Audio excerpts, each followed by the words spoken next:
Bonjour à tous, bienvenue pour ce nouveau webinaire des Folies Web. Je suis ravie de vous retrouver ce matin. Je suis Anne-Émilie, je fais partie de l'équipe des Folies Web et on se retrouve aujourd'hui pour un nouveau webinaire intitulé Les bonnes pratiques pour briller sur les réseaux sociaux en 2025.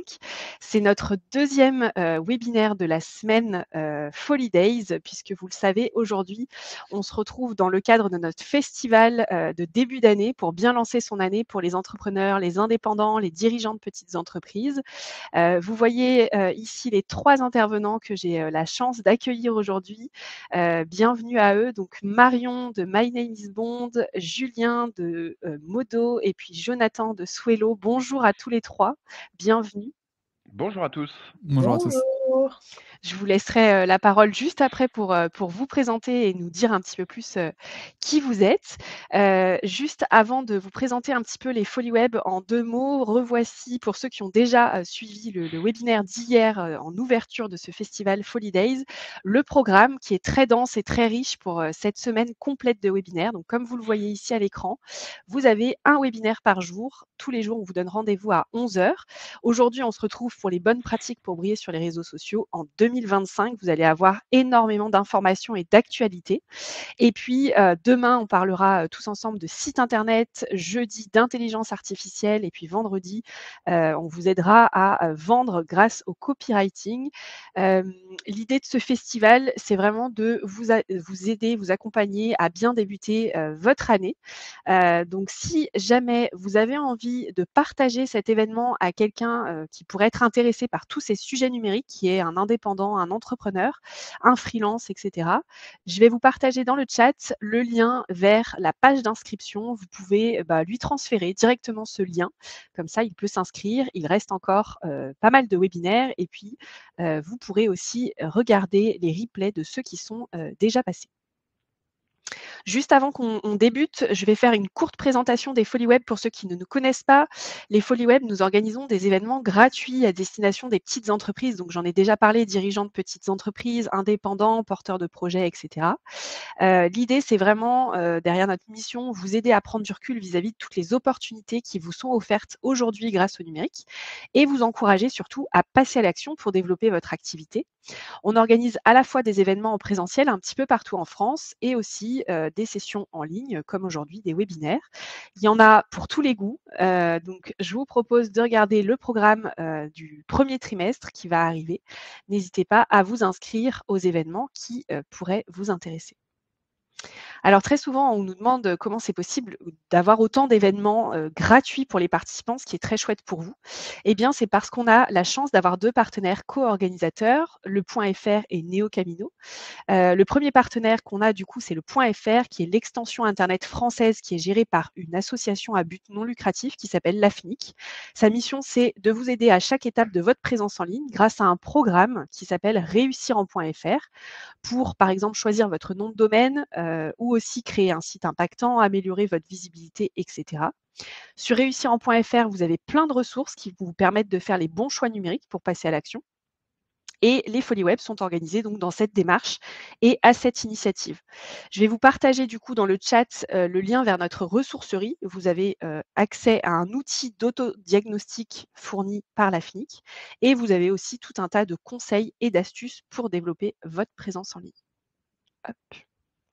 Et puis notre deuxième partenaire co-organisateur des Folies Web, c'est Neo Camino. Neo Camino qui est une solution d'accompagnement et de développement pour aider les petites entreprises à réussir durablement avec le numérique. Leur mission, c'est de rendre accessible et efficace le marketing digital à tous grâce à un accompagnement personnalisé avec des experts. Neo Camino, ils peuvent vous accompagner dans la construction de votre plan d'action personnalisé et aussi vous pouvez aller jusqu'à la mise en œuvre de ces actions concrètes comme la création de votre site, le référencement naturel, les réseaux sociaux, etc., etc. Comme vous participez aujourd'hui à un événement Folie Web, vous avez la possibilité de prendre un rendez-vous avec un expert en stratégie digitale gratuitement. De la même manière, ça se trouve dans la ressourcerie que je vous ai partagée dans le chat. N'hésitez pas à y faire un petit tour.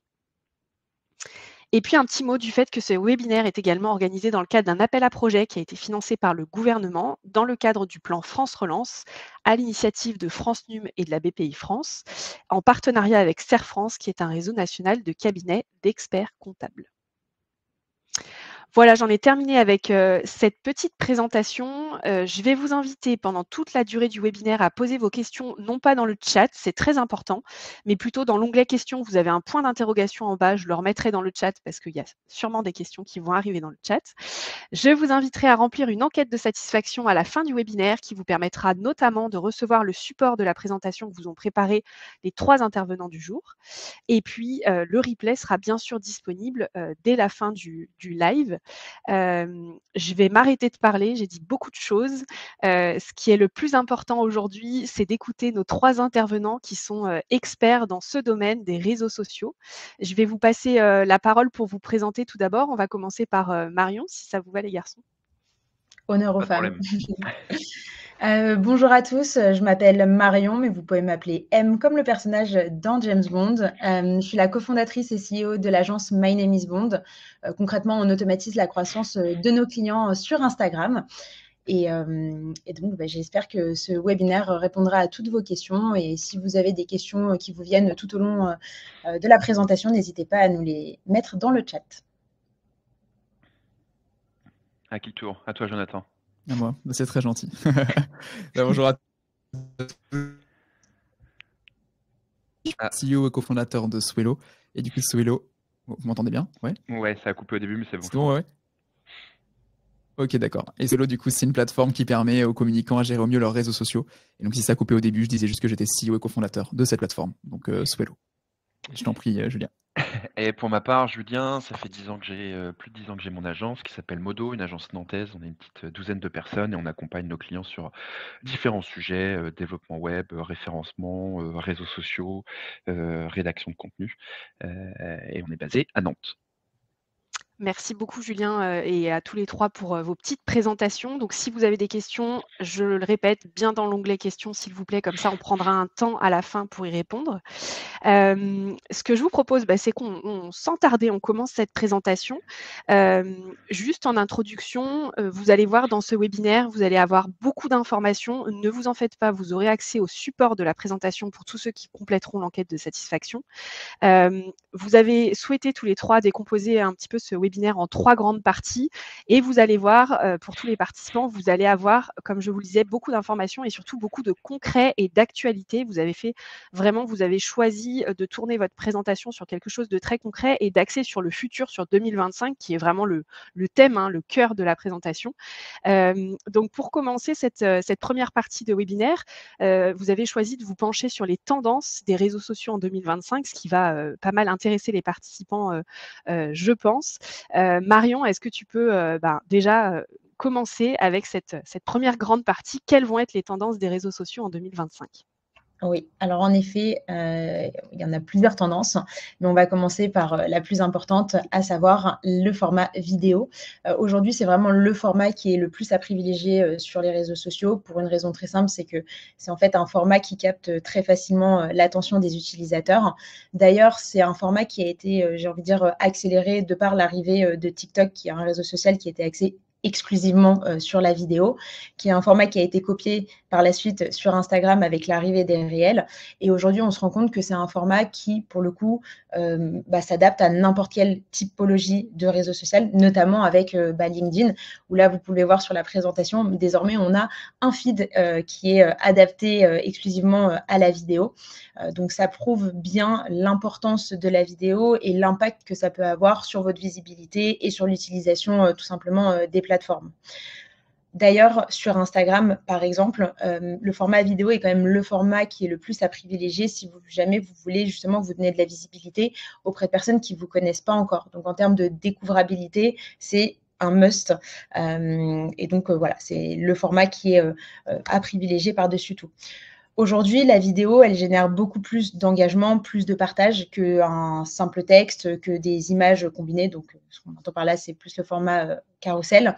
Et pourquoi? Parce que tout simplement, l'humain est plus sensible à la vidéo et donc on capte plus facilement l'attention.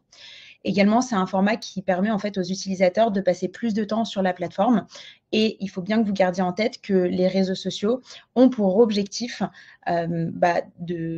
que les utilisateurs passent le plus de temps possible sur la plateforme. Ce qui veut dire qu'en tant que créateur de contenu, si vous créez du contenu qui permet en fait aux utilisateurs de rester encore plus longtemps sur leur plateforme, en fait, c'est gagnant pour eux. Donc, ils vont davantage vous mettre en avant. Et c'est la raison pour laquelle aujourd'hui, les algorithmes favorisent davantage ce format-là. Alors, quel format à privilégier? Parce que dans la vidéo, il y a plein de formats différents que vous pouvez mettre en place. Donc, privilégiez les vidéos assez courtes pour maximiser justement l'engagement. Vous pouvez également faire des vidéos qui vont être plus pédagogiques. Vous allez pouvoir mettre en avant des témoignages clients, etc., qui vont axer et accentuer votre preuve sociale. Après, vous pouvez également faire des formats un petit peu plus longs dans une optique de fidéliser. Format plus long et aussi peut-être plus répétitif, c'est-à-dire devenir un rendez-vous quotidien, hebdomadaire ou mensuel. Et bien sûr, un point qui est ultra important, et ça sur n'importe quelle typologie de contenu que vous faites, que ce soit écrit ou bien vidéo, c'est du coup l'introduction et ce qu'on appelle le hook, donc en français l'accroche, qui aujourd'hui vous permet vraiment de faire la différence et de capter très rapidement l'attention de vos utilisateurs. Et un petit conseil pratique qui est parfois mis de côté par les créateurs, enfin, quand je dis créateurs ou entrepreneurs, peu importe, mais ceux qui créent du contenu justement, c'est d'intégrer directement sur vos vidéos les sous-titres. Parce qu'aujourd'hui, il y a quand même 85% des vidéos sur les réseaux sociaux qui sont regardées sans le son, ce qui veut dire que tout le message ne va pas être transmis. Donc, même si aujourd'hui, il y a une fonctionnalité qui permet automatiquement de générer des sous-titres, essayez d'intégrer par vous-même vos sous-titres de manière à avoir une retranscription réelle de ce que vous dites, parce que parfois il peut y avoir des petites erreurs, et aussi pour en fait venir accentuer votre branding, ce qui fait que vous allez avoir une image de marque encore plus forte et que vous allez davantage marquer les esprits. Je laisse la parole. Alors, second point, ça va être les carousels qui sont toujours aussi importants. Alors, même si j'ai l'impression qu'on consomme encore et de plus en plus du contenu long, notamment sur des vidéos YouTube qui durent maintenant jusqu'à, on va dire, plusieurs dizaines de minutes, voire heures, c'est vrai que notre temps d'attention reste encore faible et d'ailleurs de plus en plus faible. C'est pour ça que ce hook est important, mais je sais qu'on va y revenir. Et c'est en ça où les carousels peuvent être pertinents. Donc un carrousel, qu'est-ce que c'est? C'est ce que vous voyez sur l'écran. C'est une suite de slides où vous allez avoir des informations et donc sur chaque slide, une information clé pourrait être délivrée à votre audience. Les carousels, ça marche bien, notamment sur LinkedIn et sur Instagram. Alors sur LinkedIn, ça équivaut à un PDF. Sur Instagram, ça peut être une suite d'images. D'ailleurs, Instagram, petite nouveauté social media, vient d'augmenter à 20 slides pour les carousels, alors qu'avant, c'était uniquement jusqu'à 10 slides.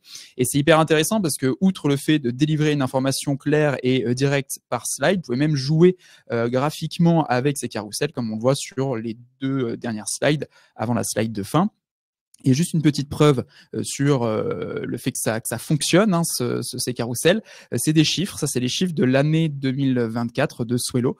C'est vraiment toutes nos data LinkedIn où on a publié 342 posts, dont 160 carousels. Donc, c'est le format qu'on va privilégier. Et on remarque que ça a généré 25% des impressions. Pour autant, ça a généré 60% de notre taux d'engagement au total. Donc, on remarque bien que le carrousel engage parce que dès qu'on arrive à attraper le lecteur directement sur la première slide, puis la deuxième, puis la troisième, etc., souvent, le lecteur va jusqu'à la fin. Petit tips aussi, sur LinkedIn, vous pouvez télécharger les carousels. C'est possible. Vous pouvez télécharger le PDF. Donc, c'est une manière de plus de donner du contenu de qualité à votre audience. Dans la continuité du coup de ce que disent Marion et Jonathan, le point le plus important, et ça peut paraître basique quand on le dit comme ça, mais c'est absolument d'apporter de la valeur. On a souvent des clients qui essayent de respecter des bonnes pratiques, carrousel, vidéo, et qui nous disent ouais, mais on comprend pas, ça fonctionne pas. Effectivement, c'est pas parce que vous avez bon format que ça va fonctionner à tout prix. Il faut évidemment que le contenu et la valeur soient au rendez-vous. Les réseaux sociaux sont uniquement un moyen de vous donner de la visibilité. Si votre produit est pas bon, si votre service est pas bon, si votre contenu n'est pas bon, évidemment, ça ne va pas fonctionner. Et on a tendance à dire, nous, chez Modo, ne parlez pas uniquement de ce que vous faites, mais comment vous le faites, avec qui vous le faites. et pourquoi vous le faites, d'accord? Ça, c'est très important. Il y a plein de marques aujourd'hui qui performent sur les réseaux sociaux, mais ce qui fait la différence entre, un déodorant ou un autre, c'est parce que derrière, il y a une histoire qui est racontée. Bon, pour ceux qui suivent peut-être la marque Respire, vous voyez de quoi je parle avec, Justine Hutto, très ancrée évidemment, sur les réseaux sociaux. Mais évidemment, ce qui va faire la différence entre 2 marques, c'est pas uniquement le produit ou le service, c'est parce que derrière, je vais partager les coulisses, les partenaires, le quotidien, les échecs et cetera. Si vous suivez Marion, Jonathan, moi sur LinkedIn ou sur d'autres réseaux sociaux, c'est aussi ce qu'on partage. C'est pas uniquement de dire, voici ce qu'on sait faire, voici ce qu'on sait faire, voici ce qu'on sait faire. C'est évidemment de pouvoir, embarquer les gens dans les coulisses et apporter de la valeur. Et j'aime bien aussi retenir cette phrase, c'est de dire: «Donnez beaucoup pour recevoir un peu». C'est-à-dire que si vous êtes sur les réseaux sociaux, mais que vous voulez pas livrer vos secrets, vous voulez pas donner de conseils gratuitement, ça va pas fonctionner. Il faut absolument vous livrer, donner beaucoup de conseils, se mettre à la place de votre cible évidemment, et c'est en donnant beaucoup de valeur que vous allez finir par recevoir un peu, puisque les gens en fait à un moment vont venir s'intéresser, à vous. Et encore une fois, il faut pas être dans un discours uniquement commercial ou publicitaire. Juste un petit point sur ça, restez vous-même, c'est hyper important. N'essayez pas de, voilà, quand vous vous exprimez sur les réseaux sociaux, d'être une autre personne. Apportez de la valeur avec votre expertise, en restant vous-même, parce que c'est comme ça que les gens vont s'attacher à vous et vont vous suivre par la suite. Ouais, et même sur la vidéo, sur ce que disait Marion, parce que j'ai vu quelqu'un qui a dit: «Mais la vidéo, c'est déjà important depuis au moins 3 ans» et cetera. Et alors effectivement, mais il y a la vidéo, on voit le feed LinkedIn qui a complètement changé puisqu'ils veulent tester un feed plutôt à la réelle, à la TikTok, et ça c'est très récent. Et puis c'est aussi dans les vidéos, c'est-à-dire qu'on peut avoir beaucoup de transparence, donc on parlait de valeur et cetera. On n'est pas obligé de faire appel à un professionnel pour de la vidéo, ça peut être tourné en off, face caméra, on va reparler de l'UGC aussi, plus tard. Mais donc l'idée, c'est pas d'avoir peur entre guillemets de tester du contenu vidéo, même si on n'est pas un professionnel de la vidéo et cetera. On peut très bien prendre la parole, et il y a plein de beaux exemples de réussite justement sur cette prise de parole. Donc lancez-vous sur, la vidéo. Et d'ailleurs quand vous vous lancez, ne testez pas une seule fois le contenu. Il faut tester plusieurs fois un format, un contenu pour juger ou non de la pertinence avec son audience. Mmh. Et juste pour compléter tout ce que vous venez de dire, en effet, le fait d'aller au-delà, juste, parler de sa boîte, de ce qu'on fait et cetera, gardez bien en tête que personne ne peut vous copier, personne ne peut être vous. Enfin, vous êtes la meilleure personne, pour le faire. Donc, c'est aussi ce qui fait votre différence et c'est ce qui fait que les gens vont vouloir travailler avec vous et pas avec, l'un de vos concurrents, quand bien même vous proposez exactement la même chose. Pour poursuivre, donc tout à l'heure, je vais parler des hooks et donc de l'accroche pour aller un petit peu plus dans le détail à ce niveau-là. Gardez en tête que aujourd'hui, les 3 premières secondes d'une vidéo ou d'un post, elles sont vraiment cruciales. Et sans un bon hook, même avec un contenu qui va être excellent, qui va apporter énormément de valeur, comme disait Julien, bah, si vous n'avez pas un bon hook, pas une bonne accroche, les gens vont passer votre post et vont pas et ben, tout simplement consommer votre contenu et donc potentiellement rentrer dans votre process. Et les utilisateurs, ils décident très, très, très rapidement et même de manière inconsciente, en l'espace de 2-3 secondes, ils savent si oui ou non ils vont visionner votre contenu. Donc, pensez vraiment à ça. Et d'ailleurs, Julien disait que voilà, il faut tester différents formats, il faut tester différentes approches. J'ai envie de vous dire, il faut aussi tester différents hooks parce que, encore une fois, le hook fait vraiment la différence et juste faites le test. Encore une fois, il faut faire du test and learn en continu. Il n'y a pas de vérité absolue. Il faut voir comment est-ce que les utilisateurs réagissent face à votre contenu et surtout comment l'algorithme va pousser derrière votre contenu à un panel de personnes plus importantes. Et donc, par rapport au hook, moi, il y a 2 exemples que j'ai et que je suis particulièrement en ce moment, qui sont 2 exemples très distincts. Dans un premier temps, je pense que vous connaissez, donc c'est le Leclerc du pont de l'Abbaye qui, pour le coup, maîtrise les accroches à merveille. Bon, c'est un genre de communication qui est assez particulier, qui est assez humoristique. Faut réussir à l'incarner, mais j'ai envie de vous dire, pour un Leclerc, c'est juste excellent. Et aujourd'hui, ils ont des millions d'abonnés et c'est un très, très bon exemple. Et après, à contrario, vous avez Valentin qui, pour le coup, a une approche un petit peu différente, mais qui est aussi très, très bon au niveau des accroches. Et pourquoi est-ce que ça fonctionne? Parce qu'en fait, aujourd'hui, vous avez plusieurs typologies, disons, d'accroches. Il va y avoir le choc émotionnel. Donc là, on joue plus sur l'inattendu. Il y a une question étonnante. Ça peut être une affirmation contre-intuitive. Encore une fois, le compte du Leclerc du pont de l'abbaye est un très bon exemple parce que ça joue énormément sur le choc émotionnel. On sent qu'il va y avoir une chute, donc on a envie de regarder et en fait, hop, on bascule sur le message publicitaire. C'est encore une fois très bien fait. Ensuite, vous allez avoir l'accroche visuelle. Donc ça va être pour des contenus un petit peu plus travaillés qui vont demander un petit peu plus de technique, mais qui pour autant permettent encore une fois de capter l'attention et d'attirer les utilisateurs à soi. Donc là, on utilise une image, on utilise un mouvement qui interpelle, un zoom rapide, des changements de cadre, une animation dynamique. Et enfin, une autre typologie de hook, ça va être des statistiques surprenantes. Et là, c'est l'exemple du compte de Valentin, où là, on pose une question intrigante, on va apporter une data qui est hyper surprenante, auquel l'audience ne s'attend pas. Voilà, forcément, ça attise la curiosité et on a envie de regarder la vidéo jusqu'au bout. Dernier point qu'on voulait aborder, c'était la disparition des hashtags. Alors, je sais que ça fait beaucoup parler sur les réseaux sociaux. J'ai un parti pris depuis quelques mois maintenant, c'est de dire sur LinkedIn, ça n'apporte rien. Alors, quand je dis rien, évidemment, c'est entre guillemets, mais on va dire qu'aujourd'hui, je serais curieux de savoir qui s'est abonné à un hashtag sur LinkedIn et qui voit du contenu de personnes qui ne sont pas dans son réseau liées à ce hashtag.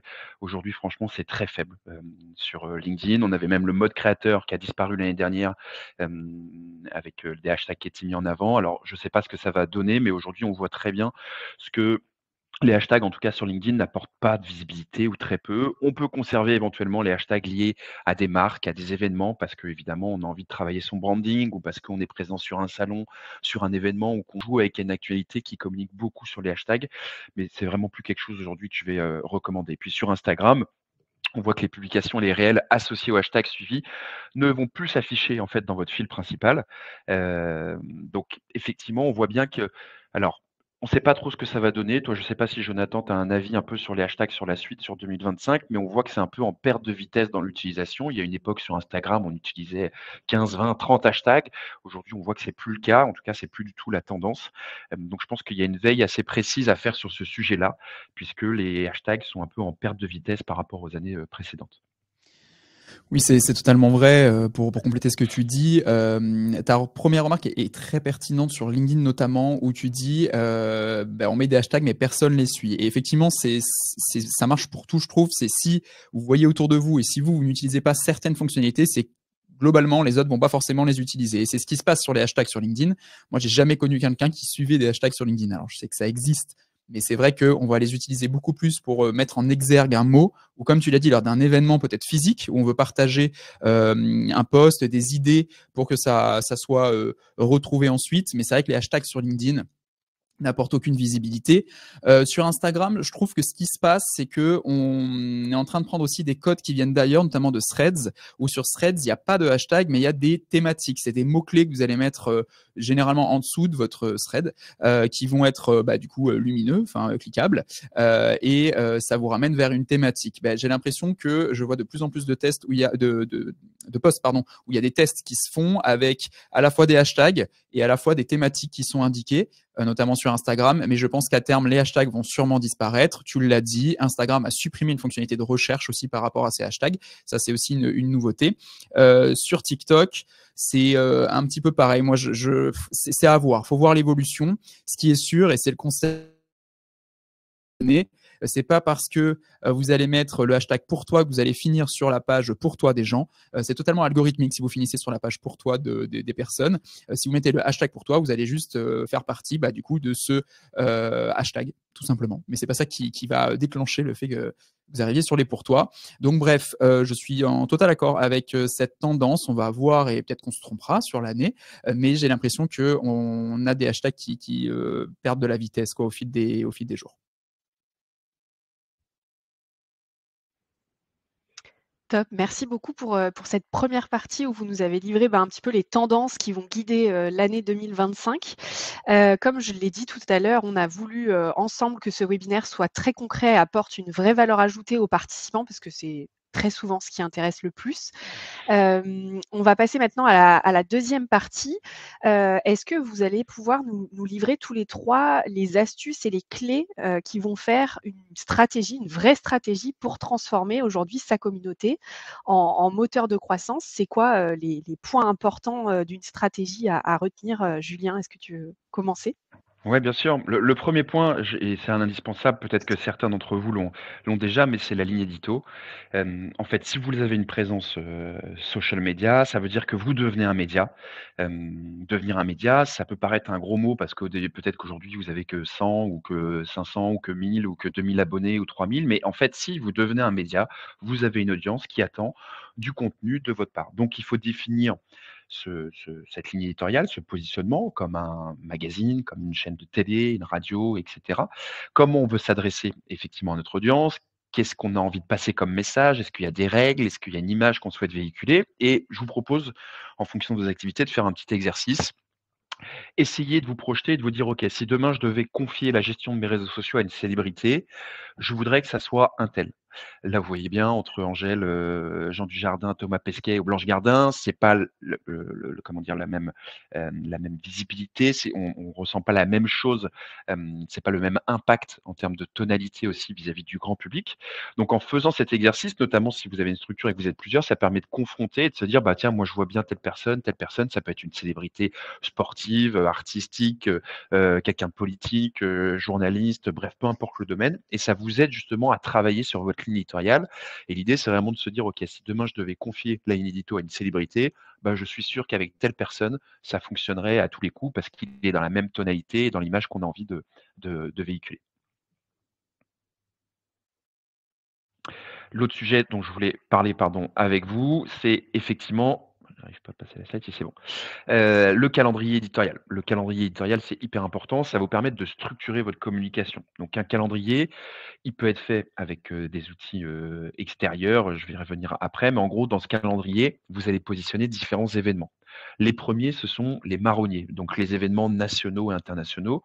Je vous invite à, télécharger, celui qui a été réalisé par Swello, qui est parfait, qui liste, tous ces événements. Donc vous savez, il y a plein de journées, hein, la journée mondiale de l'œuf, des roux, des petits, des gros, la Saint-Valentin, la finale de la Ligue des champions, la rentrée des classes, bref, tout ça. Et l'idée, c'est de se dire: «OK, sur tous ces événements, est-ce qu'il y en a 3, 5, 10, 40 sur lesquels mon activité peut avoir un lien?» L'idée n'est évidemment pas de communiquer tous ces événements, ça n'a strictement aucun intérêt. Je vois des marques qui font ça, ça ne sert à rien de les poster des flops et cetera. La journée mondiale de l'œuf, si j'ai pas un lien avec, ce domaine-là, ça n'a aucun intérêt de communiquer dessus. Donc ce calendrier, il est là pour positionner dans un premier temps ces événements et créer et anticiper surtout du contenu. Une fois que vous positionnez ces événements, vous pouvez positionner des événements qui sont propres à votre activité. Vous avez des déplacements, des salons, des formations, des webinaires que vous animez, des rendez-vous, et cetera. Ça, c'est des choses que vous pouvez planifier et donc l'idée va être aussi de pouvoir anticiper. Et puis ensuite, vous allez pouvoir proposer du contenu, ce qu'on appelle froid, pour garder en régularité, qu'on peut poster un peu à n'importe quel moment de l'année. L'idée étant de conserver cette régularité, mais l'objectif du calendrier édito, c'est de pouvoir anticiper. J'ai un salon dans 3 mois à Lyon, bah, OK, si je prévois rien, je vais arriver le jour J et cetera, je vais me dire: «Merde, il faut faire une photo pour Instagram, pour LinkedIn», je fais un selfie à l'arrache et cetera. Alors que j'aurais pu anticiper 3 semaines avant faire un post, 1 semaine avant faire un post, faire un timelapse, du montage du stand et cetera. Le jour J ou pendant le week-end du salon, prendre des photos, des vidéos, faire un montage et refaire un post derrière en remerciant les partenaires, les organisateurs et cetera. Et tout de suite, d'un sujet, j'ai 4-5 contenus assez facilement que je vais pouvoir créer. Donc vraiment très important de travailler ce calendrier édito. Nous, on utilise beaucoup un outil qui s'appelle Trello. Il y a une version gratuite et une version payante, mais vous pouvez utiliser un tableau Excel, vous pouvez utiliser Notion.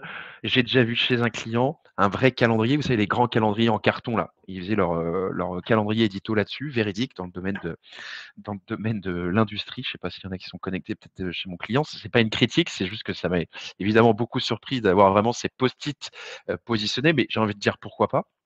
L'idée, c'est vraiment de pouvoir anticiper. Donc là, vous avez un exemple de calendrier édito sur Trello où vraiment on va avoir mois après mois avec, différentes étiquettes pour les thématiques et sur chaque sujet, on va pouvoir échanger soit avec les membres de l'équipe, soit avec notre client. «Qu'est-ce que tu en penses?» Des retours, on a besoin de photos, on a besoin de vidéos et ça permet de valider évidemment nos contenus avant d'aller, évidemment le créer et potentiellement le programmer, soit en natif ou soit sur des plateformes comme Swello qui vont permettre de diffuser sur, différentes plateformes.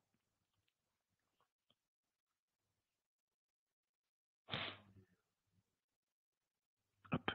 Et pourquoi j'arrive pas? Si c'est bon. Autre point qui va être important, c'est comment on peut utiliser l'intelligence artificielle.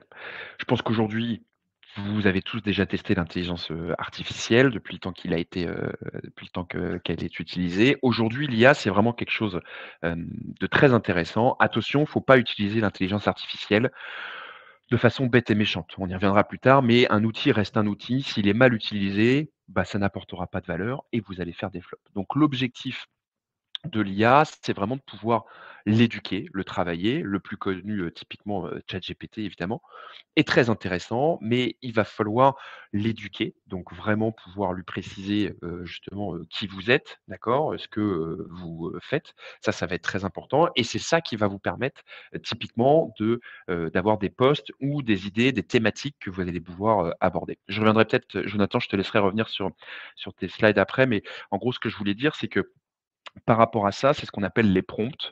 Et en gros, il faut dire à ChatGPT ou peu importe l'IA que vous utilisez, mais présentez votre activité, présentez votre cible, présentez vos objectifs. Donnez à l'intelligence artificielle la ligne édito que vous souhaitez avoir, d'accord? Ou aidez l'intelligence artificielle à définir avec vous la bonne ligne édito justement à mettre en place. Demandez à l'intelligence artificielle de vous trouver des thématiques, d'accord? Lui demandez pas tout de suite des posts, trouvez plutôt, OK, quelles sont les thématiques qu'on pourrait aborder pour toucher ma cible, et cetera. Quand vous avez des thématiques, il faut challenger. OK, ça, est-ce que tu peux approfondir, et cetera. Une fois que vous avez trouvé des thématiques, parlez aussi des bonnes pratiques de rédaction. On ne rédige pas de la même façon sur LinkedIn, sur Insta, sur TikTok, et cetera. Il y a des bonnes pratiques à avoir. Et une fois que vous avez ça, vous allez pouvoir alimenter aussi l'IA avec des exemples de contenu que vous appréciez, d'accord? L'idée, c'est d'avoir un contenu qui vous ressemble. Si l'IA commence à vous pondre des trucs que ça vous ressemble pas du tout et que vous les publiez, bah, ça va faire un flop parce que finalement, votre audience ne va pas se retrouver dans ce contenu-là. Donc, dites à l'IA, ça me plaît, ça me plaît pas. Ça, je veux voir, ça, je veux pas voir. Les bonnes pratiques, c'est ça, mais par contre, je veux pas utiliser ça, d'accord? Lorsque vous publiez du contenu, dites à l'IA, bah, voilà le contenu finalement que j'ai sélectionné et voici le contenu que j'ai publié. Ça lui permet derrière de se dire, OK, c'est ce contenu que Julien veut avoir, que Marion veut avoir, que Jonathan veut avoir. Et ça vous permet justement d'améliorer le contenu que va vous proposer l'intelligence artificielle. L'IA, c'est très intéressant, mais ce n'est pas fiable à 100%. Donc un contenu, de toute façon, va devoir être retravaillé. Il faudra avoir votre touche, d'accord? On détecte de plus en plus les contenus qui sont 100% générés par l'IA. Donc bien sûr, c'est un super outil, mais soyez intelligent avec l'outil pour pas vous retrouver avec du contenu trop lisse, trop corporate, en plus avec des structures qui sont souvent les mêmes et qui donc du coup vont manquer d'authenticité, de valeur et finalement ne pas générer, d'interaction et ça vous permettra pas d'atteindre vos objectifs. Jonathan, je te laisse peut-être revenir un peu plus sur les slides précédentes avec ce que vous avez mis en place chez Swello.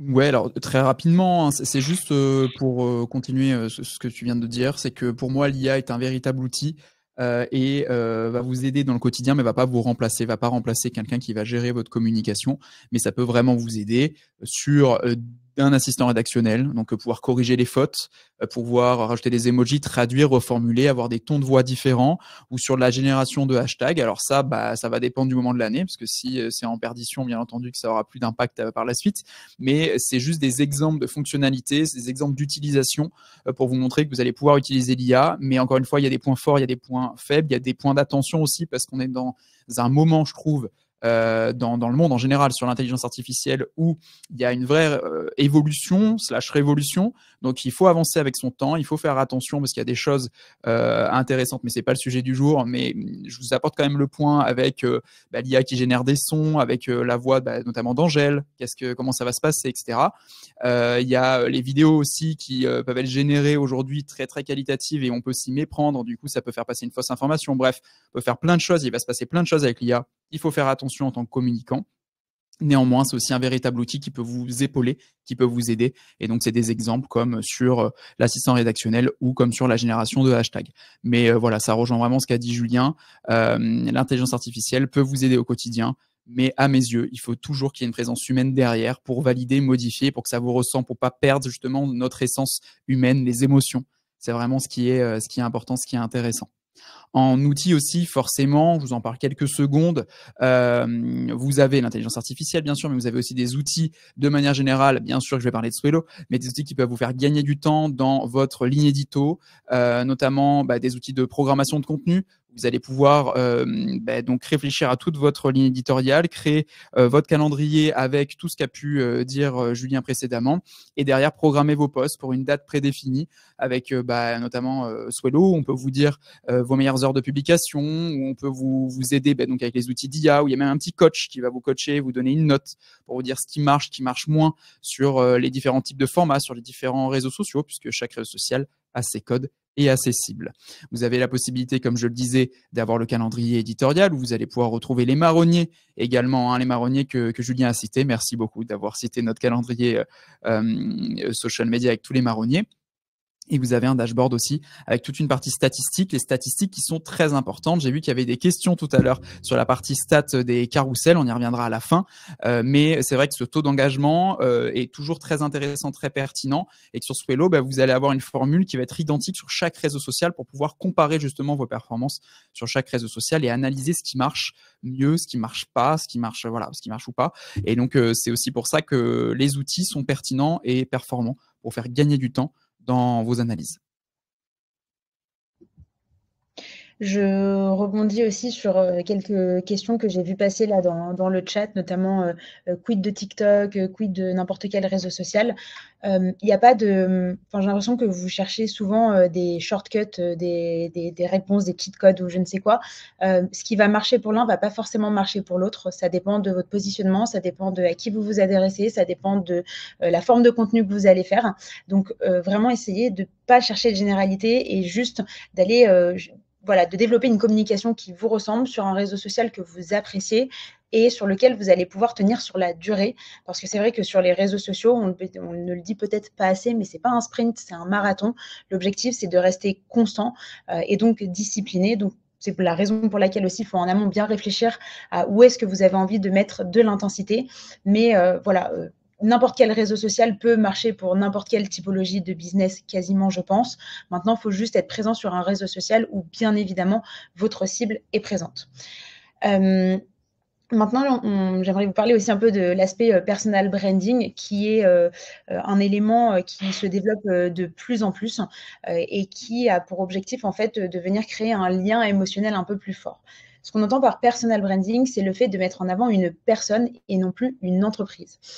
Aujourd'hui, il y a de plus en plus de personnes qui prennent la parole et c'est génial. Enfin, moi, je pense en tout cas que c'est quelque chose qui est très positif parce que quand une boîte prend la parole, c'est vrai qu'indirectement, on va lier le message comme un message publicitaire, alors que quand une personne prend la parole, il y a un aspect qui est déjà plus émotionnel, on va être plus dans le relationnel et dans presque de l'attache, parce que justement, on va aller au-delà de juste la boîte. Et gardez en tête que les gens, globalement, préfèrent suivre des personnes plutôt que des entreprises, parce que, encore une fois, ça permet de créer du lien avec sa communauté.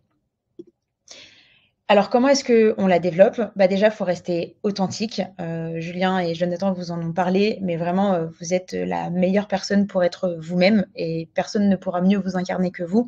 Donc, partagez votre histoire, partagez votre parcours, partagez vos valeurs. Ensuite, il y a l'aspect expertise, parce que oui, c'est bien de parler de soi, parce que ça permet en fait aux gens de s'identifier à qui vous êtes et tout ce que vous avez pu parcourir. Mais on ne vous suit pas juste parce que vous êtes vous, on vous suit aussi parce que vous êtes expert dans votre domaine. Donc, publiez du contenu qui éduque et qui aide votre audience à résoudre justement des problèmes concrets auxquels ils font face.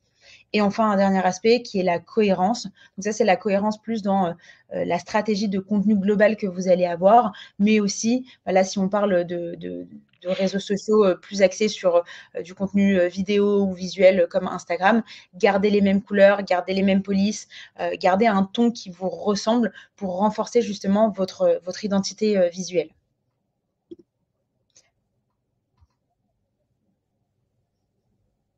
Je vous laisse prendre la parole, les garçons, sur l'aspect employee advocacy. Ouais, bien sûr. L'employee advocacy, et ça revient à ce que tu disais du coup, Marion, c'est vrai qu'aujourd'hui, alors notamment on le voit sur LinkedIn, mais pas uniquement, ça peut aussi être sur Instagram. C'est comment je vais faire de mes employés des ambassadeurs en fait de mon entreprise. Typiquement, si on prend LinkedIn, on sait que le profil a beaucoup plus de visibilité qu'une page. Donc j'ai tout intérêt à ce que mes 3, mes 5, mes 10, mes 200 collaborateurs jouent le jeu sur leur profil LinkedIn. Ils n'ont pas tous un intérêt. Déjà parce que, en fonction de leur poste, certains ont intérêt à être actifs sur LinkedIn et puis c'est parce que ça reste leur propriété privée. Donc, ils font ce qu'ils veulent avec leur profil, comme leur compte Insta, comme leur compte TikTok, et cetera. Mais effectivement, l'idée de pouvoir se dire qu'on a des ambassadeurs en interne qui jouent le jeu sur des réseaux sociaux va apporter beaucoup plus d'engagement et l'objectif souvent c'est de travailler pardon, la notoriété de l'entreprise, d'atteindre les objectifs et j'ai envie de dire peu importe le moyen. Donc vraiment essayer de capitaliser sur nos employés pour atteindre nos objectifs est très pertinent. Cependant, ça prend du temps, d'accord? Il faut éduquer, il faut sensibiliser et on ne peut pas imposer à un collaborateur, une collaboratrice d'être actif sur un réseau social. Évidemment, il faut plutôt lui expliquer la stratégie, la vision, lui mettre à disposition soit des contenus, soit le former à des bonnes pratiques aussi, parce que c'est frustrant pour quelqu'un qui doit publier sur LinkedIn et sur Instagram, qui prend des bides, qui n'a pas les bons les bons codes, et cetera. C'est comme si demain, je vous dis: «Bah, utilise cet outil», mais on t'a jamais formé, donc bah, tu vas galérer pendant des mois, des mois, des mois et des mois. Donc il y a toute une stratégie à mettre en place et on se rend compte qu'aujourd'hui, un poste d'un collaborateur va avoir 8 fois plus d'engagement finalement qu'un poste corporate. Et juste pour rebondir et compléter ce que tu viens de dire, Julien, en effet, je pense aussi que vos collaborateurs sont les mieux placés pour attirer des gens qui vous ressemblent et justement attirer les clients que vous avez envie d'attirer. Donc, il y a un aspect double, j'ai envie de dire. Il y a l'aspect, OK, on se donne de la visibilité pour toucher plus de futurs clients, mais il y a aussi, je montre qui fait partie de l'équipe, ce qui permet aussi d'un point de vue RH de venir recruter.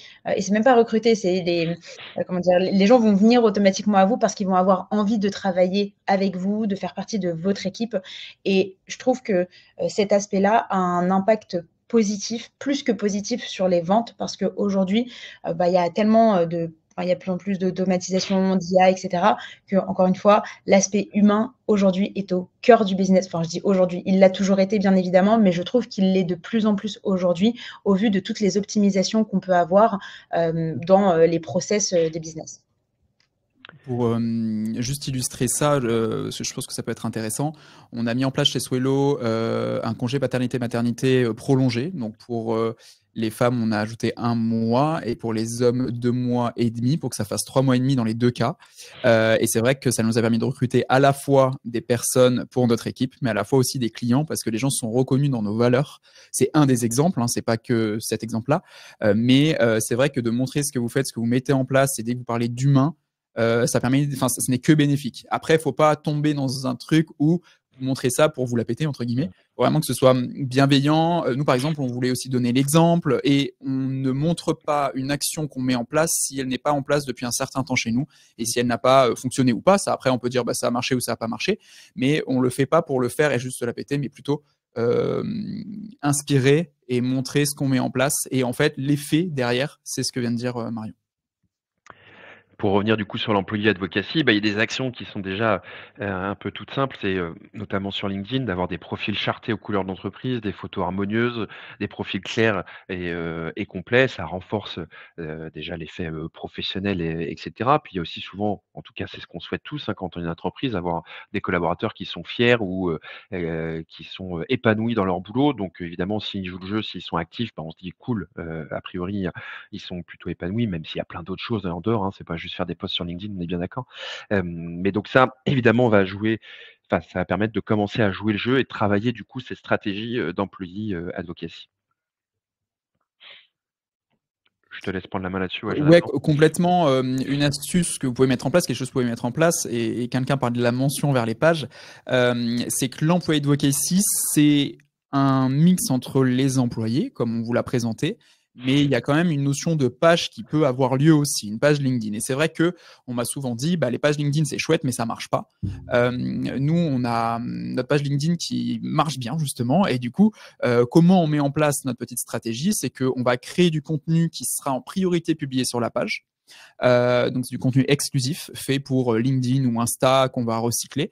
On le publie sur notre page LinkedIn et derrière, nos salariés, nos employés qui le souhaitent vont prendre ce contenu, vont le recycler, donc vont utiliser le même média, mais en rajoutant leur touche personnelle, en rajoutant leur expérience, leur domaine d'expertise, parce que il y a à la fois des communicants chez nous qui vont partager ces contenus-là, mais aussi des commerciaux, mais aussi des développeurs, et chacun va avoir un axe différent. Et donc quand on le publie sur nos profils personnels, on va essayer de mentionner la page à chaque fois pour la faire grandir, pour lui faire prendre de l'importance. Et derrière, ça va fédérer une vraie communauté qui va grandir à la fois sur notre page, à la fois sur nos profils perso. Et donc derrière, le conseil, ça va être de répondre aux commentaires, de vous investir, quoi, voilà, de répondre, de lancer une conversation.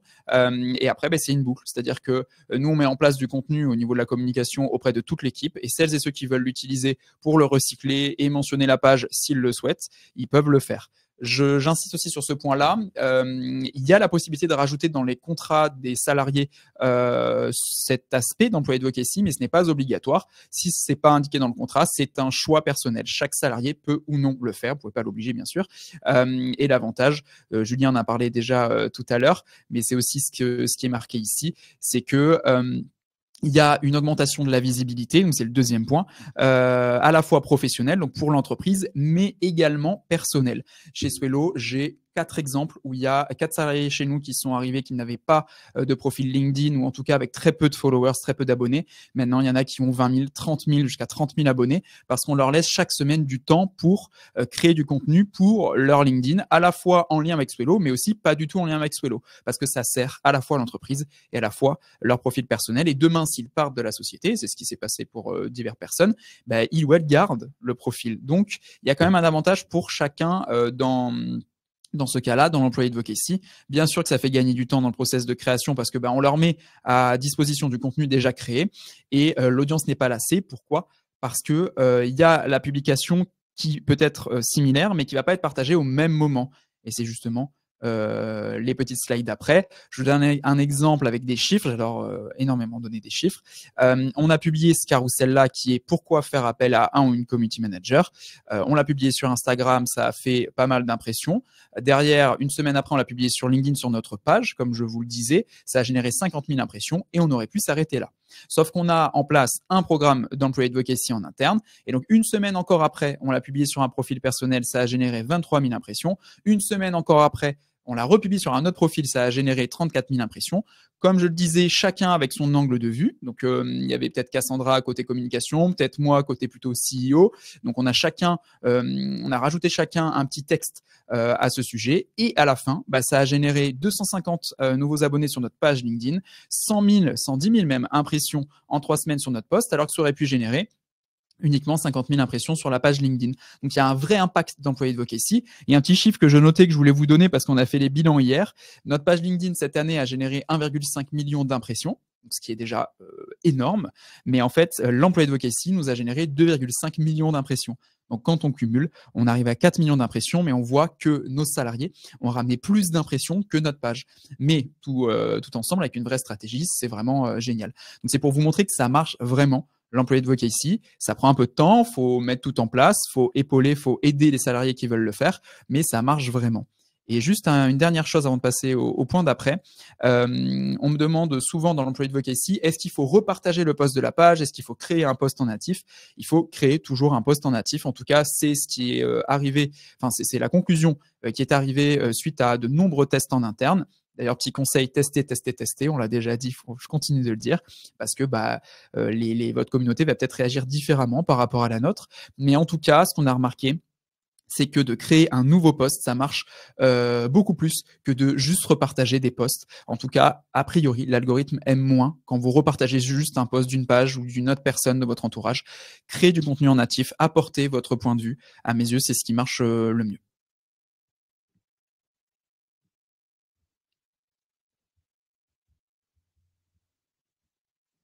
Je sais pas si vous voulez que je... Ouais, oui, c'était moi. Désolé, il y a eu un petit blanc. J'allais dire, mais qui mais c'est moi-même. Le recyclage de contenu, oui, c'est un point aussi très important et ça fait partie justement de l'employé advocacy. C'est de prendre un contenu qui a été créé sur une plateforme et de ne pas changer forcément le fond, mais surtout changer la forme. Exemple avec un article de blog. Donc, Swello a remporté l'appel d'offres interministériel pour la seconde fois. Trop cool. On publie un article de blog sur notre blog. Derrière, on va réutiliser le contenu. On va en faire une newsletter. Derrière, on va en faire un post, voire un carrousel. Derrière, on va en faire des stories. Pareil, il faut gagner du temps. et dans l'employee advocacy aussi. Donc, n'hésitez pas à recycler du contenu sur les divers réseaux sociaux. Ce qu'il faut savoir, c'est que chaque réseau social a ses codes et a ses cibles. C'est ce que Marion disait tout à l'heure. Là, c'est pareil. Il faut juste reprendre le même fond, mais adapter la forme en fonction du réseau social. Et ça marche bien. Ça vous fait gagner du temps. Et derrière, c'est beaucoup plus pertinent parce que vous ne pouvez pas partager la même typologie de contenu sur chaque réseau social. Autre point, la création de rendez-vous. On adore les rendez-vous. On a toujours adoré ça. Les rendez-vous à la télé, rendez-vous. Alors à l'époque, c'était 20h30 ou 21h. Je sais plus maintenant, je crois que c'est 21h, 21h10 pour retrouver les films, les séries. L'humain adore les rendez-vous. Voilà 3 propositions, 3 exemples de rendez-vous. De notre côté, on a la Friday News. Tous les vendredis, notre communauté sait qu'ils et elles vont pouvoir retrouver les dernières actus social media de la semaine. Ça fait 350 semaines qu'on le fait. Et c'est quelque chose qui revient sans cesse. D'ailleurs, tout à l'heure, on parlait des tendances. Il y a une grande tendance aussi qui arrive notamment en vidéo, c'est les séries de vidéos. Où votre communauté va pouvoir retrouver chaque lundi un épisode de la série sur comment performer sur les réseaux sociaux. Voilà, il y a 10 épisodes, 10 séries, et pareil pour les podcasts, ça marche aussi. Dès que vous allez créer quelque chose avec un rendez-vous, ça fonctionne. Les mercredis, c'est un second exemple où on fait ça certains mercredis, ou encore le calendrier des marronniers. Déjà, dans le calendrier des marronniers, il y a des marronniers qui sont déjà des rendez-vous chaque année, mais justement, chaque mois, on vous propose les 10 dates clés à la fin du mois précédent où vous allez pouvoir, ou chaque début de mois, vous allez pouvoir retrouver les dates clés. Pareil, en fait, votre audience va attendre quelque chose de votre côté et du coup, ça va faire grandir votre audience qui va à la fin être habituée et donc regarder et vous suivre sur les réseaux sociaux pour retrouver ce contenu-là.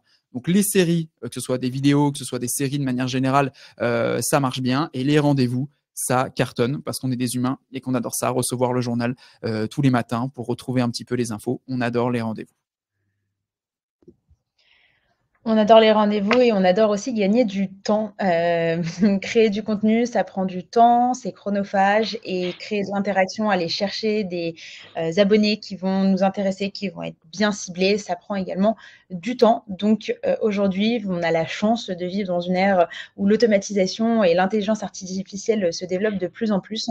Et donc, vous pouvez complètement les utiliser pour vous aider à développer plus intelligemment, de manière plus optimisée, votre business.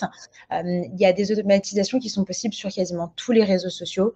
Par exemple, si on prend LinkedIn, parce que c'est vrai que généralement, les 2 réseaux qui reviennent les plus sont quand même LinkedIn et Instagram.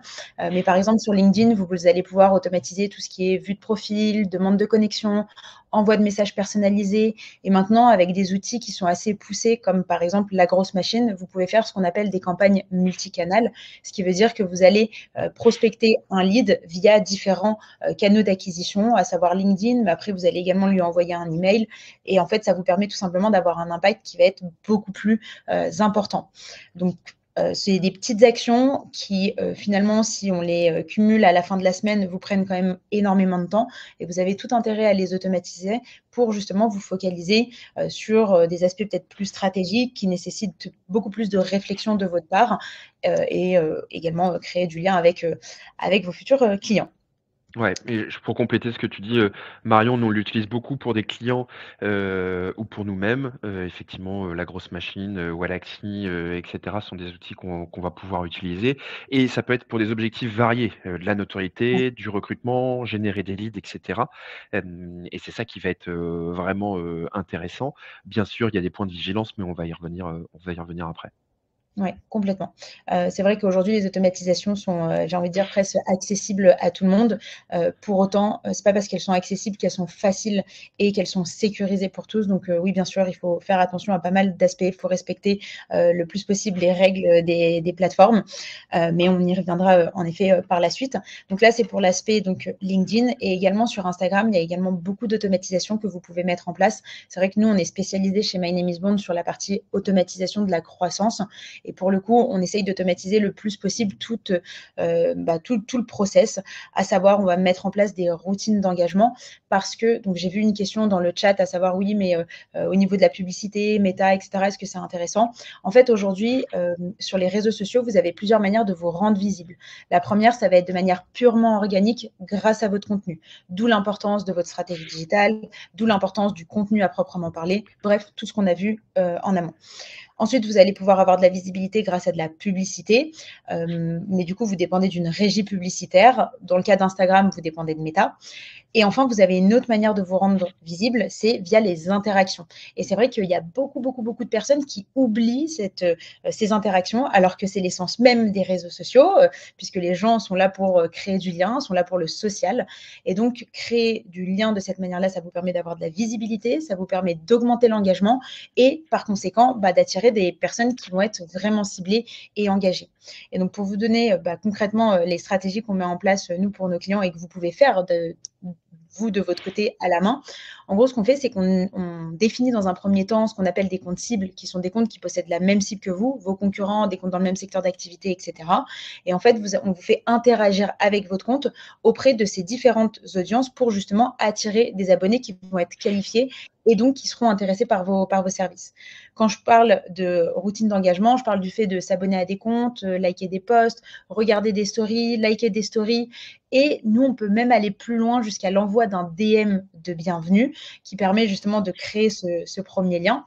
J'ai volontairement flouté le DM de bienvenue qu'on envoie nous à nos clients. Si ça vous intéresse, je vous invite à aller interagir avec, enfin même à vous abonner à notre compte sur Instagram. C'est fort, c'est fort.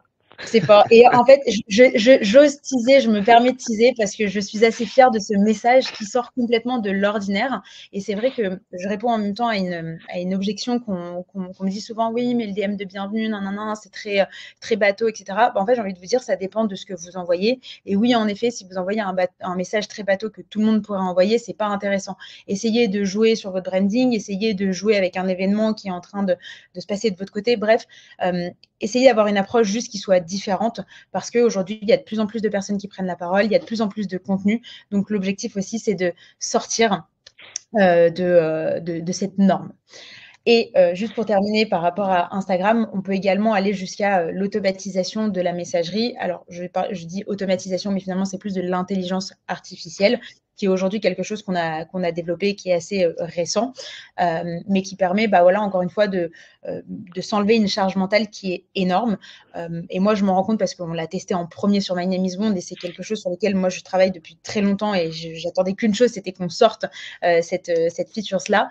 Et même si aujourd'hui, nous, par exemple, notre compte Instagram n'a pas 1 million d'abonnés, on ne reçoit pas des centaines et des centaines de messages par jour, pour autant, je me rends bien compte, puisque je gère aussi le compte Instagram, que ça prend une charge mentale qui est assez énorme parce qu'on a envie de répondre assez rapidement, parce qu'on a envie de suivre. Tous les abonnés que vous avez sur Instagram sont de potentiels clients. Donc, comment est-ce qu'on fait pour optimiser le tout? Et aujourd'hui, en fait, avec l'intelligence artificielle, vous pouvez accélérer et optimiser tout ce process, ce qui vous permet derrière d'avoir encore une fois du temps, de passer plus de temps avec vos prospects pour répondre à leurs questions et en fait, j'ai envie de dire, d'améliorer le quality time, si on peut dire ça comme ça, de vos prospects.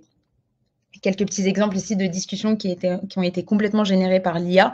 Des personnes qui me disent « ouais, sympa votre approche », d'autres qui nous disent « ouais, en tout cas, vous êtes super efficace ». En fait, ils ne se rendent même pas compte que c'est de l'IA, c'est-à-dire qu'elle a été bien entraînée. Je ne vais pas vous cacher, on a mis des mois à la faire. Et à l'entraîner justement pour qu'elle soit la plus réaliste possible. Et ce qui est vraiment hyper fort, c'est qu'on peut même aller jusqu'à l'analyse des vocaux. C'est-à-dire que si quelqu'un nous répond par message vocal, l'intelligence artificielle peut l'analyser et par la suite répondre en fonction des différents objectifs. Donc tout ça pour dire qu'aujourd'hui, votre présence sur les réseaux sociaux, vous pouvez aussi l'optimiser grâce à de l'automatisation et grâce à de l'intelligence artificielle. Mais bien sûr, il faut le faire de manière éthique et stratégique. J'ai beaucoup de personnes qui sont assez réticentes sur l'automatisation, ce que je peux 100% comprendre. Maintenant, et c'est un peu mon combat depuis 5 ans, c'est de dire qu'aujourd'hui, l'automatisation, elle est là pour nous aider. L'intelligence artificielle est là pour nous aider aussi. Elle n'a pas pour vocation à nous remplacer à 100%. Et de toute manière, elles ne peuvent pas fonctionner sans l'intervention humaine. C'est la raison pour laquelle j'ai créé l'agence My Name is Bond. Et donc, pour faire de l'automatisation de manière éthique et stratégique, déjà, vous devez cibler les bonnes personnes. Ça ne sert à rien d'aller spammer des gens qui ne vont pas être du tout intéressés par votre secteur d'activité. Donc là, il y a toute une stratégie à avoir dès le début. Ensuite, il faut engager de manière éthique, c'est-à-dire faire des actions qui ne sont pas trop voilà, qui sont pas trop dans l'excès. Nous, ce qu'on fait, c'est des interactions plus classiques. Donc, le fait de, voilà, on se montre un petit peu avec un petit like, avec un follow, potentiellement avec un DM de bienvenue. Mais le DM de bienvenue, c'est si et seulement si vous vous abonnez à notre page. Donc, on n'est pas trop pushy en ce sens.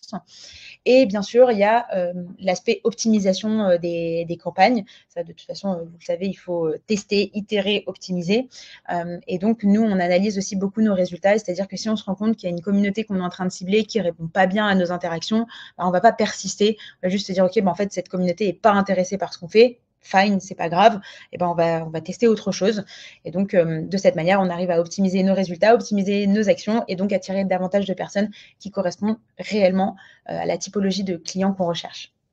Et comme on le disait un peu en introduction tout à l'heure, ça reste un outil, l'automatisation. Donc, s'il y a des gens intelligents qui l'utilisent avec une stratégie, etc., on peut tout à fait rester authentique, pertinent et efficace. Si par contre on commence à faire n'importe quoi et à vouloir spammer la terre entière avec des actions, bah oui, forcément, les résultats vont pas être au rendez-vous, on va nuire à notre réputation et donc c'est pas du tout l'objectif. Mais l'automatisation, quand il est bien «dosé» entre guillemets et quand on est en plus accompagné par des personnes comme Marion ou par des spécialistes sur le sujet ou qu'on se forme sur le sujet et surtout qu'on le fait avec une intelligence, évidemment, on peut avoir des retombées qui seront tout à fait pertinentes.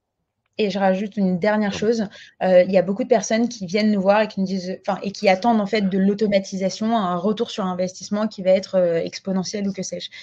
Dites-vous bien que l'automatisation est juste là pour décupler les résultats que vous allez avoir.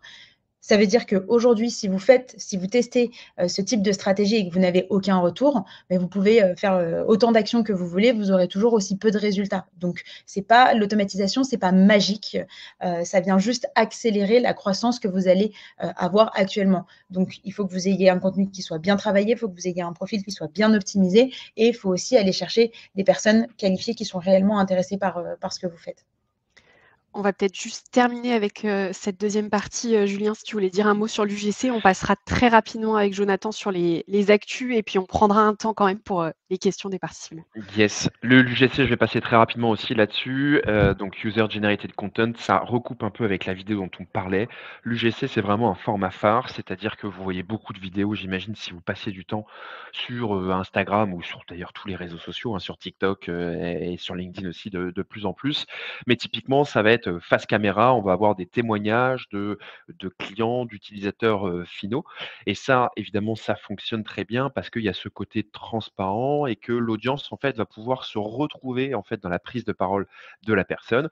Quand en plus l'UGC est couplé à un hook et qu'on teste différents hooks et qu'on teste différents formats UGC, normalement, on a une bonne recette finalement pour aborder plein de sujets. Mais encore une fois, ça dépend du contenu que vous allez proposer et le conseil que je donne souvent, c'est lister toutes les questions qu'on vous pose et qui reviennent régulièrement. En fonction de votre secteur d'activité, je suis sûr que vos prospects, vos clients vous posent systématiquement les mêmes questions parce qu'il y a des questions qui sont très récurrentes. Dites-vous que si ces questions, elles sont récurrentes, ça peut être tout à fait des sujets qu'il faut traiter sur les réseaux sociaux et pourquoi pas les traiter justement sur un format UGC. Top. Du coup, Jonathan, pour terminer ce Complètement. webinaire, est-ce que tu peux nous donner les dernières actus social médias de ce début d'année 2025? Complètement. Alors, il y en a 3. La première, c'est que sur Instagram, vous allez pouvoir partager vos reels. Enfin, vous pouvez, c'est déjà en place. Vous pouvez partager vos reels uniquement à des personnes non abonnées à votre compte. L'idée pour Instagram, c'est de vous proposer de faire des tests pour voir si une audience autre que la vôtre intéresse votre contenu. Donc, n'hésitez pas à cette fonctionnalité qui s'appelle Essai. C'est plutôt intéressant et ça vous apprend pas mal de choses sur le contenu que vous venez de créer. Deuxième actu, c'est sur LinkedIn. Il est désormais possible pour certains utilisateurs, mais ça va être déployé à tous, de mettre jusqu'à 5 bannières sur votre profil LinkedIn. Donc voilà à quoi ça ressemble. C'est vraiment comme aujourd'hui au niveau de la bannière, mais il y a une sorte de slider qui va passer en fait bannière 1, bannière 2, bannière 1, bannière 2. Vous pouvez aller jusqu'à 5 bannières et ça vous permettra de mettre en place, de mettre en avant une belle offre, votre valeur, la valeur ajoutée de votre offre. Enfin voilà, il y a plein de choses. Là on voit justement une proposition d'une agence où vous avez 2 bannières par rapport à l'agence. Ça marche plutôt bien, c'est intéressant. J'ai envie de voir un peu comment la créativité va se développer par rapport à cette fonctionnalité-là, mais ce sera bientôt disponible. Donc n'hésitez pas à suivre ces actus petit à petit sur LinkedIn. Et troisième actualité qui est aussi sur Instagram, dites au revoir aux stories à la une sous forme de bulle. Instagram va a priori retirer les stories à la une sous forme de bulle, qui a été bien pratique quand même pour plein de secteurs d'activité, les restaurants, les magasins, pour mettre des menus en avant, les horaires de boutique. Enfin après il y a d'autres fonctionnalités possibles, mais ça marchait plutôt bien. Et maintenant ça va devenir ce qu'ils appellent une tab, un onglet à côté des reels, à côté de la grille, à côté des identifications. Voilà, vous allez avoir un autre onglet avec vos stories à la une. Donc, ce sera plus sous forme de bulle, mais vraiment sous forme de grille. Donc, voilà 3 actus social media. Et n'hésitez pas, du coup, si vous en voulez d'autres, comme je vous le disais, sur le blog Swello, tous les vendredis matins, on les met à jour. Le micro est coupé, me semble-t-il. Ouais, voilà. si je rallume pas mon micro, ça ne fonctionne pas. Un grand merci à tous les 3 pour cette présentation. Désolée pour les participants, on a un peu débordé, mais c'était prévisible parce qu'on avait tellement de choses à vous dire et il y a eu énormément de questions dans l'onglet questions. Merci beaucoup à tous les 3 aussi d'avoir pris le temps de répondre à certaines questions par écrit. Ce que je vous propose, c'est qu'on prenne quand même un petit temps de questions-réponses si Marion, Julien et Jonathan ont la possibilité de rester encore entre 5 et 10 minutes maximum. Les participants, vous pouvez aller dans l'onglet questions et voter pour les questions que vous trouvez les plus pertinentes. Vous avez un carré à gauche de chaque question. Vous pouvez cliquer sur ce carré si vous souhaitez qu'on prenne la question. On va classer ces questions par ordre de vote. Juste avant ça, je vais vous partager dans le chat le lien vers l'enquête de satisfaction qui a été demandée plusieurs fois. Je vous le repartagerai à plusieurs reprises. Cette enquête, elle est très importante si vous pouvez prendre vraiment 2 minutes de votre temps pour la compléter. Ça nous permettra d'avoir vos retours et surtout de récupérer le support de la présentation directement par mail.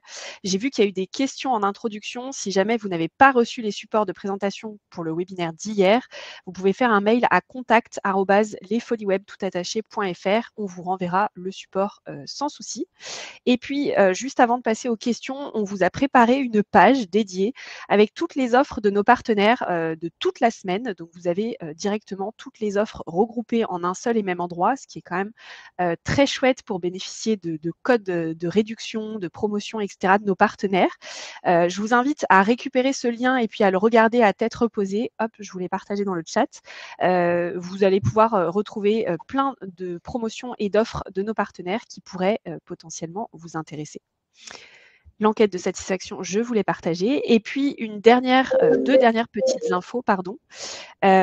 Si vous avez une entreprise qui a plus de 2 ans d'existence et qui réalise un chiffre d'affaires de plus de 15 000 €, j'ai une bonne nouvelle pour vous. Vous allez pouvoir bénéficier de coaching en petits groupes sur des thématiques numériques 100% financées par l'État. Si vous avez les critères d'éligibilité que j'ai énoncés, vous avez le lien que je viens de vous partager. Ça fait beaucoup de liens, pardon pour ça.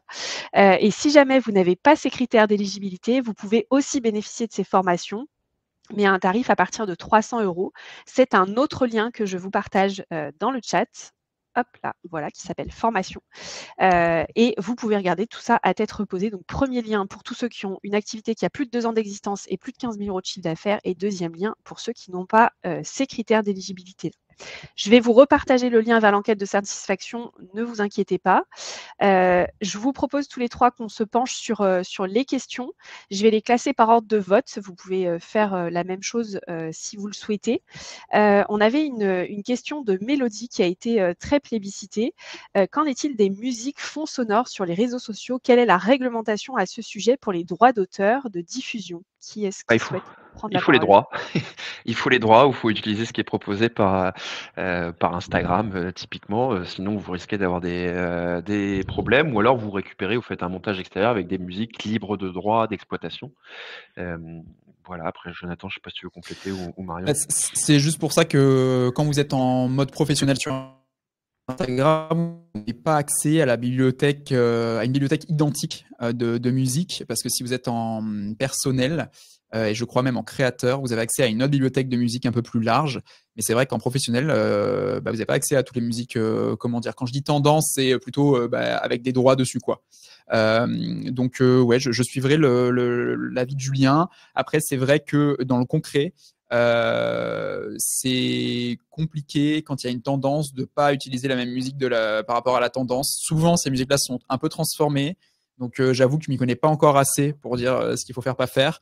Mais en tout cas, ce qui est sûr, c'est que Instagram bloque la bibliothèque, en tout cas modifie la bibliothèque en fonction de votre typologie de compte. Voilà, c'est juste un constat, c'est juste une info. Après, je ne m'y connais pas assez. Ouais. Top. On a une autre question de Caroline. Quel est le nombre de slides le plus pertinent à poster dans une publication? Tu en as parlé, je crois, Jonathan. Bah, déjà sur Instagram, avant c'était bloqué jusqu'à 10, maintenant c'est jusqu'à 20. Ça répond pas à la question, mais ça bloque déjà. Alors que sur LinkedIn, j'ai déjà vu des PDF, donc des slides, des carousels avec plus de 100 slides. En fait, il y a très peu, voire pas de limite, me semble-t-il, sur LinkedIn, parce que c'est vraiment le PDF qui pose la limite. Après, c'est ce qu'on disait tout à l'heure. Mettez-vous à la place de votre cible. Est-ce que vous aimeriez cliquer sur 100 slides? Je ne pense pas. Moi, c'est un conseil totalement, comment dire, c'est mon pur avis là que j'y pense. Je vous le donne là tout de suite. Moi, au bout de 6-8 slides, je commence un peu à m'ennuyer. Enfin, ça va dépendre de ce qu'il y a dessus, forcément. Mais une dizaine, quinzaine de slides, c'est déjà bien beaucoup, quoi. Enfin, pour moi. Mais après, j'ai fait aucun test. Je peux pas. Voilà, il y a rien de concret. Mais peut-être que Marion, Julien, vous avez un avis, quelque chose à ce niveau-là. En fait, j'ai vu sur. Vas-y, Marion. Non, mais en fait, j'allais juste rajouter qu'il n'y a pas de vérité absolue, que ça dépend et qu'il y a en effet des carousels qui vont très bien marcher. En effet, il y a des templates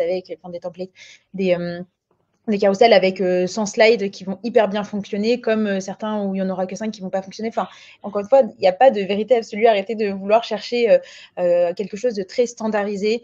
Les tendances évoluent, les gens changent. Et il y a aussi une manière de consommer le contenu. Ça dépend de ce que vous allez publier à proprement parler. Ça va dépendre de la qualité de votre contenu. Ça va dépendre de plein de choses différentes.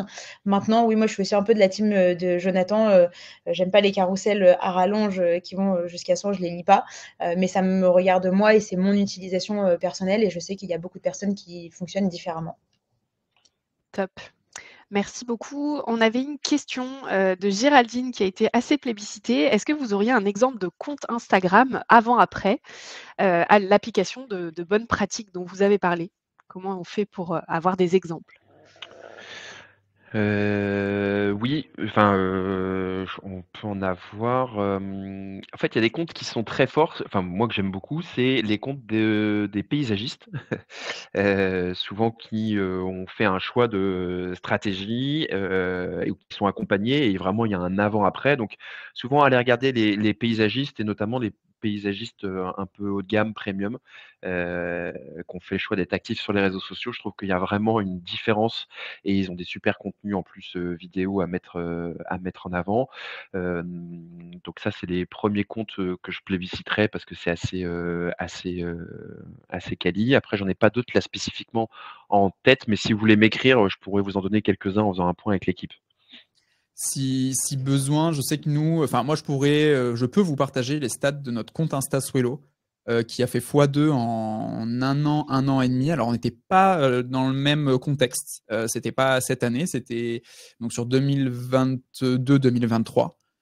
Donc entre 2022 et 2023, on a fait x2 et on a mis en place pas mal de conseils qu'on a pu voir aujourd'hui. Et il n'y a aucun problème pour que je vous partage les chiffres. Donc, je pourrais vous montrer le feed d'avant et le feed d'aujourd'hui, ce qu'on met en place. Mais encore une fois, et je vais être très sincère et transparent avec vous, actuellement, nous, chez Swello, on stagne sur le compte Insta et on est totalement en train de se remettre en question sur le contenu qu'on délivre. Donc voilà, il y a les tendances qui évoluent, on en a parlé pendant tout le webinar, et il faut aussi se remettre en question, etc. Et c'est aussi normal que des fois, le contenu qu'on délivre fonctionne moins. Mais en tout cas, j'ai un exemple de avant-après, de comment on était avant et en 2023-2024 quand ça a fonctionné. Top. Je vous propose qu'on prenne une dernière question puisqu'il est déjà 12h et que je vois qu'il y a beaucoup de participants qui se sont déconnectés. Une question de Sugrinoma, un outil pour les sous-titres des vidéos dont tu as parlé, Marion, en introduction. Aussi un autre pour convertir les audios interviews en texte pour rédiger rapidement. Est-ce que vous avez des outils à nous recommander là-dessus? Moi, je ne suis pas spécialement spécialisée sur la partie vidéo, mais oui, il y en a plein des outils. Il y en a plein et je ne les ai pas en tête. Moi, j'en ai un, c'est Opus. Opus Clip est un outil top. justement pour ça. Il y a CapCut aussi. Si vous chargez une vidéo sur YouTube, il peut vous générer déjà des sous-titres un peu automatiques que vous pouvez récupérer derrière. Mais CapCut, Opus Clip, YouTube, ça peut déjà être pas mal. Et je pense même en version premium de ChatGPT, est-ce qu'on peut pas faire quelque chose? J'ai pas testé sur une vidéo de faire le sous-titrage, mais pourquoi pas? Ouais, nous on utilise CapCut. Ok. Top, il y a des participants qui Au ont, plus aussi, ouais. ouais, Et de toute qui façon, ont- il y a de plus en plus d'outils qui permettent justement de générer des sous-titres en automatique. Et franchement, vous gagnez un temps monstrueux. Il y a plein de participants qui ont donné des outils, Filmora, Eleven Labs, etc. Donc, il en existe pas mal. Je vous propose qu'on s'arrête là, parce que sur la suite des questions qui étaient bien plébiscitées, vous avez apporté des réponses par écrit. Un grand merci à tous les trois d'avoir fait le boulot pendant le webinaire, parce qu'on a pris un petit peu de retard.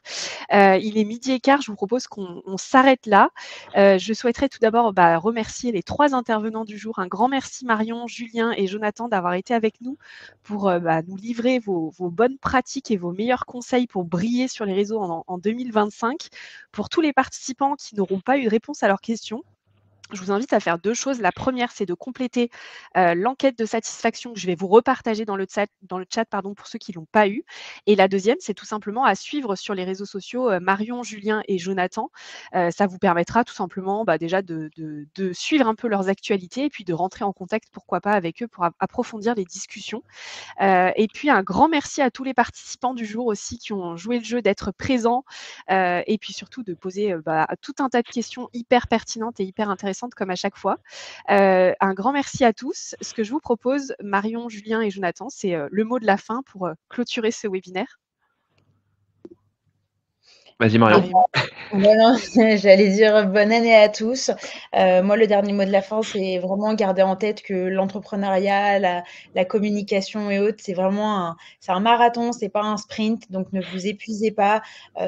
Prenez plaisir à faire ce que vous faites. Lancez-vous des challenges s'il faut. Moi, je sais que c'est une manière de faire qui fonctionne très bien chez moi et qui me permet de trouver après mes bons systèmes pour avoir une belle routine qui me correspond. Mais voilà, gardez en tête que l'objectif, c'est quand même de prendre plaisir et d'atteindre ses objectifs. Ouais, merci Anne-Émilie pour l'invitation. Merci à tous pour les questions. Et puis évidemment, je reste disponible notamment sur LinkedIn si vous souhaitez approfondir et échanger un peu plus en détail. Et pour terminer, merci pour l'organisation, pour ce webinaire. Merci pour le dynamisme. J'ai vu ce que tu as marqué, Anne-Émilie. Je suis d'accord, c'était très, très chouette. Vous avez beaucoup participé, c'est trop, trop cool. En conseil, c'est tester, tester, tester. Et puis, vous allez voir, il y a des formats qui vont fonctionner, d'autres qui vont pas fonctionner. Et en fonction, vous allez adapter votre communication par rapport à votre cible. Et puis, encore un grand merci. C'était très, très chouette. Et grand merci à tous les trois. On se retrouve pour d'autres événements, pourquoi pas en 2025.